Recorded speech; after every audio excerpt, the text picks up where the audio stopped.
नमस्कार दोस्तों, Vishwanath Gaur फिनोकोट YouTube channel पर आप सभी लोगों का स्वागत है। दोस्तों, आज का जो मेरा वीडियो है वो सीधा सीधा भारतीय अर्थव्यवस्था के ऊपर लगने वाला अनुमान 26-27 के विषय में है। जी हाँ, और स्पेशली बात करें तो इस मई के महीने की। तो अगर हम देखें तो प्रधानमंत्री नरेंद्र मोदी जी का कल दिया गया जन रैली में ये संबोधन राष्ट्र के नाम कि हर व्यक्ति को, अब भारत के प्रत्येक व्यक्ति को अपने खर्चों को दायरे में रखना पड़ेगा, पेट्रोल डीजल का कम से कम उपयोग करना पड़ेगा, इसके अलावा उन्हें सोने की खरीदारी से बचना होगा और विदेशी यात्रा करने से भी बचना होगा,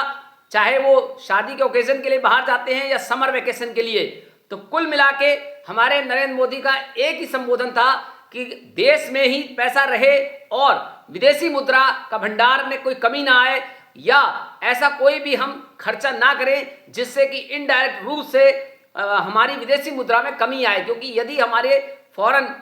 मनी में यानी कि विदेशी मुद्रा में पैसे में अगर कोई कमी आती है तो फिर सीधा सीधा यहाँ पे इंपोर्ट महंगा हो जाएगा और इंपोर्ट महंगा होने से होगा क्या कि देश के अंदर सारी वस्तुएं महंगी बिकेंगी, इन्फ्लेशन एक पहाड़ की तरह खड़ा हो जाएगा। और क्योंकि इन्फ्लेशन धीरे धीरे जब से ईरान अमेरिका का युद्ध फरवरी से शुरू हुआ है तभी से उसने दस्तक हमारे देश में दे दी है, लेकिन बंगाल चुनाव के कारण हमारी सरकार इस बात को मानने से अभी तक इनकार कर रही थी। यानी कि अभी तक हमारी सरकार का यही कहना था कि देश में सब कंट्रोल में है, पेट्रोल डीजल कंट्रोल में है, एलपीजी कंट्रोल में है, लेकिन अब बंगाल का चुनाव खत्म हो गया है और अब सभी चीज अनकंट्रोल हो गई है। ऐसा मैं नहीं कह रहा, हमारे देश के प्रधानमंत्री का संबोधन हमें यही सोचने पे विवश कर रहा है। तो हम इसे क्या माने? क्या ये कोविड लॉकडाउन के बाद इकोनॉमिक लॉकडाउन हो गया है, यानी कि हमारी देश की अर्थव्यवस्था का चक्का अब कहीं ना कहीं थमता हुआ नजर आ रहा है? क्यों? क्योंकि यदि व्यक्ति अंदर बाहर नहीं कर पाएगा, यानी कि पेट्रोल डीजल का यदि वो केयर करेगा और वो ऑफिस आने जाने में सोचेगा या वर्क फ्रॉम होम पर ज्यादा जोर देगा तो हर कोई काम वर्क होम से नहीं कनेक्ट होता। स्पेशली प्रोडक्ट रिलेटेड जो फैक्ट्री कंपनियां होती हैं वहां व्यक्ति को कंपनी में जाकर ही वर्क करना होता है और स्पेशली भारत का मिडिल क्लास तो प्रोडक्ट रिलेटेड कंपनियों में ही ज्यादातर जॉब करता है। और इस दशा में व्यक्ति को अंदर बाहर जाने के लिए स्पेशली गाड़ियों का उपयोग करना ही पड़ता है और वहां पे पेट्रोल डीजलों की कीमतों में हम यहाँ पे हो सकता है थोड़ा कंट्रोल आम आदमी कर सकता है, लेकिन बहुत हद तक नहीं। तो कुल मिला के कहने का मतलब ये है कि अब गहने ना खरीदें, ये सेंटेंस मेरे थोड़े गले से नीचे नहीं उतरता, क्योंकि भारत की जो अर्थव्यवस्था है इस समय भारत का ज्यादातर मिडिल क्लास रोटी के चक्कर में ही लगा हुआ है, यानी कि वो अभी रोटी की समस्या से ही नहीं जूझ पा रहा है और इसके साथ एजुकेशन का तो दूर दूर तक अता पता नहीं है। अब ऐसे समय में यदि कहा जाता है कि गहने ना खरीदें तो सबसे पहले मैं आपको बताना चाहता हूं कि नोटबंदी के बाद से ही देश के लोगों का काफी पैसा जो है यहां पर उनके पास कम हो चुका है, तो यहां पे गहने खरीदने का तो दूर दूर तक सवाल ही नहीं उठता। लेकिन जो लोग कोरोना टाइम से शेयर मार्केट में आए थे अपनी किस्मत को आजमाने, जिन लोगों ने कोरोना टाइम में पैसा लगाया था वही लोग 2-3 साल बाद पैसा बना पाए। उसके बाद जितनी युवा पीढ़ी आई है वो आज यानी कि जब मैं बात कर रहा हूं मई 2026 तक तो लॉस का पोर्टफोलियो लेके बैठी हुई है। तो कहने का मतलब क्या है? कहने का मतलब अब ये है कि जैसे हमारे कल प्रधानमंत्री जी का संबोधन वो ये बता रहा है कि देश में कहीं ना कहीं इकोनॉमिक लॉकडाउन की शुरुआत हो चुकी है और जैसा मैंने पहले कहा कि इकोनॉमिक लॉकडाउन की शुरुआत तो फरवरी से ही हो चुकी थी जब ईरान अमेरिका की यहाँ पे शांति वार्ता नाम की चीज खत्म हो चुकी थी और उनके बीच में युद्ध छिड़ चुका था। लेकिन ये बंगाल के चुनाव के कारण सरकार कहीं ना कहीं इसे मानने को तैयार नहीं थी, लेकिन अब इनका संबोधन ये बता रहा है कि सरकार अब इस बात को पूरी तरह से जनता के बीच में ले जाना चाहती है कि आप लोग पेट्रोल डीजल का कम से कम इस्तेमाल करें, इसके अलावा वर्क फ्रॉम होम करें,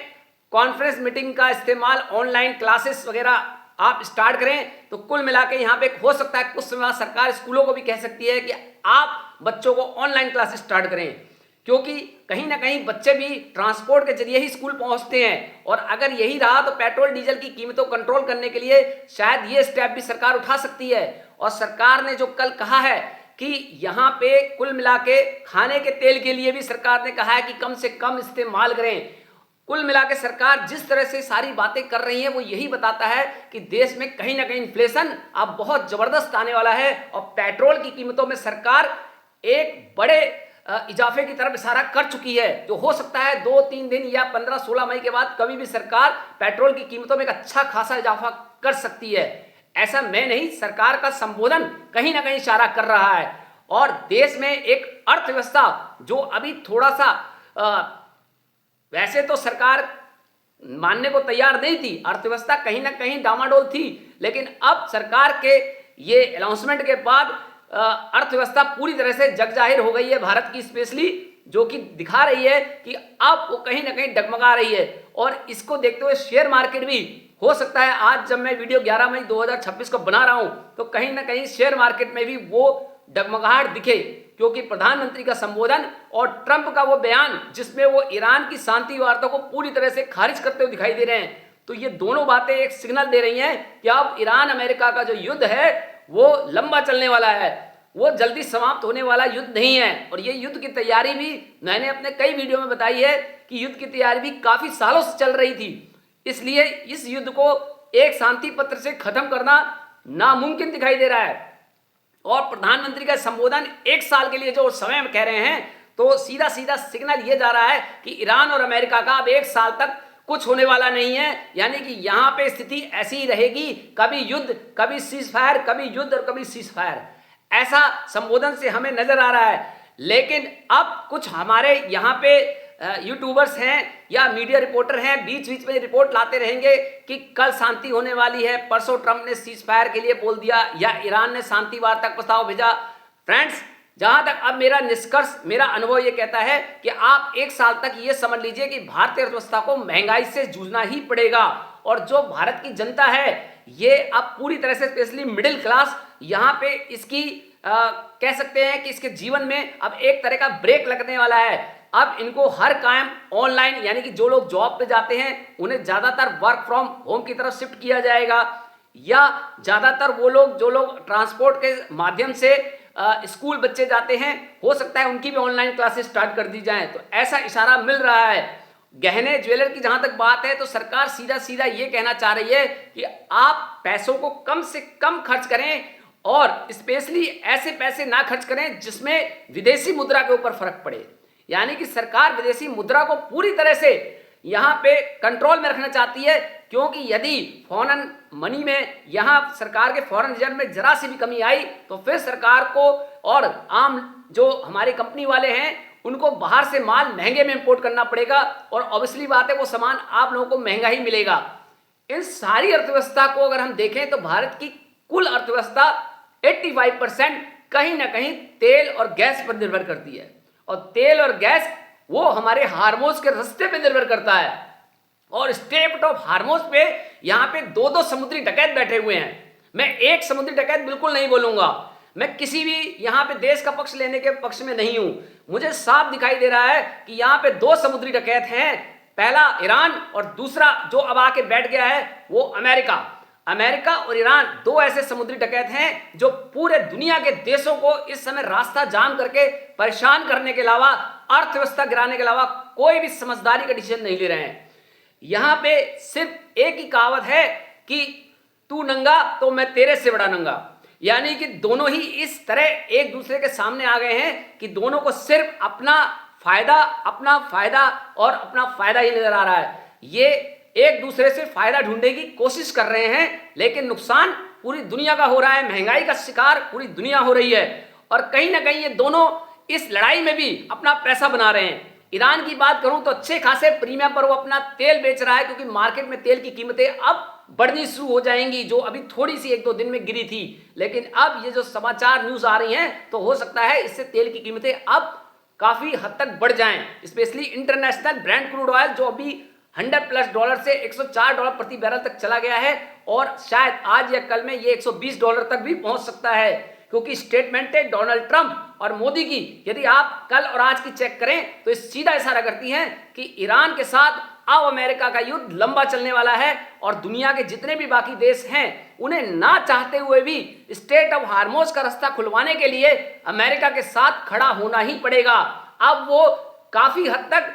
अमेरिका को इग्नोर करके नहीं रख सकते, क्योंकि अब उनके देश की अर्थव्यवस्था भी डामाडोल होने लगी है, क्योंकि इस महंगाई का असर दुनिया के सारे देशों में पड़ रहा है और भारत भी उसमें शामिल है। और जहां तक बात है चाइना और रसिया की, तो मैं आपको आज बता दूं, इस युद्ध को 45 से 50 दिन से ऊपर हो चुके हैं, लेकिन अभी तक चाइना और रसिया ने भी अमेरिका के अगेंस्ट कोई सैनिक कार्रवाई का कोई स्टेप नहीं लिया है। दुनिया का कोई भी देश अभी अमेरिका ईरान के झगड़े के बीच में नहीं आया है। इसका मतलब ये जो मेरा अनुभव कहता है कि दुनिया के सारे देश कहीं ना कहीं हिडन रूप से अमेरिका के पीछे खड़े हैं। तो स्थिति अब ये आती दिख रही है कि स्ट्रेट ऑफ हार्मोज को खुलवाने में केवल अमेरिका नहीं है, बल्कि दुनिया के बाकी देश भी कहीं ना कहीं इनडायरेक्ट रूप से इसमें इन्वॉल्व हैं, क्योंकि कहीं ना कहीं उनकी भी अर्थव्यवस्था देशों की डामाडोल होने लगी है और उन्हें मजबूरन ट्रंप के साथ खड़ा होना पड़ सकता है आने वाले समय में। और इसमें मैं बिल्कुल कहने से नहीं हिचकता कि कहीं ना कहीं भारत को भी चाहे अनचाहे में अपनी अर्थव्यवस्था को सही करने के लिए स्टेट ऑफ हार्मोज को खुलवाने में अपना भी योगदान कम या ज्यादा देना पड़ सकता है। और इसका इशारा हमारे प्रधानमंत्री नरेंद्र मोदी ने भी कह दिया है कि देश की अर्थव्यवस्था 1 साल तक तो कम से कम ठीक नहीं होने वाली, यानी कि डामाडोल रह सकती है, ऐसा उनका कल का संबोधन हमें ऐसे सारे कर रहा है। तो फ्रेंड्स, अब आप लोगों को क्या करना है? फ्रेंड्स, आप लोगों ने तो देख लिया, नोटबंदी भी, जीएसटी भी, कोविड काल भी, किसान आंदोलन भी। आप हमारे देश की जो मिडिल क्लास स्पेशली जनता है, इसने सबसे ज्यादा गवर्नमेंट को टैक्स दिया है और सबसे ज्यादा इसने दिक्कतें सहकर राष्ट्र को राष्ट्रभक्ति का एक संदेश दिया है। और हर बार प्रधानमंत्री ने बड़े लोगों का, यानी कि मैं अगर कहूं हमारे देश की सरकार जो इस बार बनी है, लगातार 2-3 सालों से उन्होंने कहीं ना कहीं मिडिल क्लास को इग्नोर मारा है। मिडिल क्लास की जरूरतों को समझने में काफी उन्होंने हम कह सकते हैं कि लापरवाही बरती है। लेकिन जब भी देश पे आपदा आई है, चाहे नोटबंदी, जीएसटी या कोविड काल या उसके बाद अब ये इकोनॉमिक लॉकडाउन टाइप का जो एक हमारा एक समय आया है, इन सभी में सरकार ने अंत में जनता के बीच में आके मिडिल क्लास से ही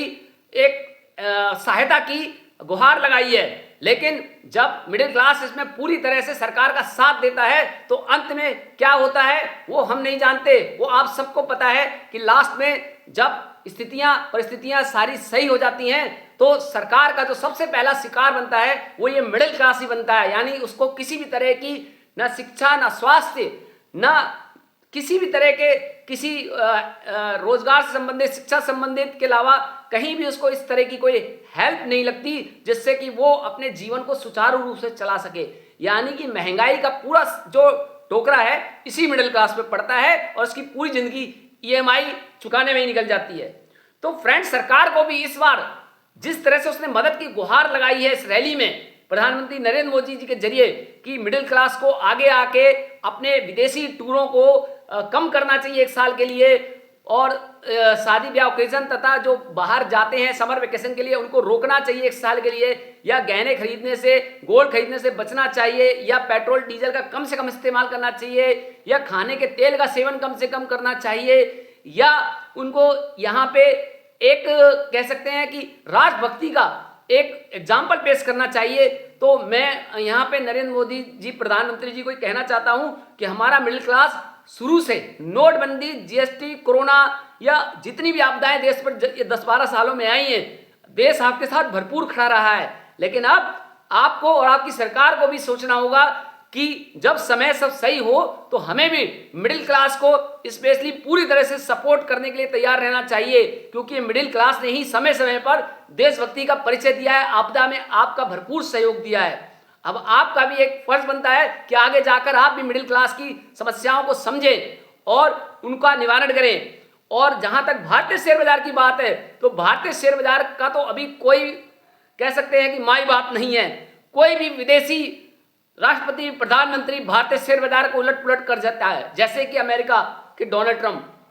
मुझे ये समझ में नहीं आता कि कहने को ये भारतीय शेयर बाजार है लेकिन चलता है अमेरिका के शेयर बाजार के ऊपर। जी हाँ, नाम का भारतीय शेयर बाजार है लेकिन चलता अमेरिका के डाउ जोन्स फ्यूचर के आधार पर है।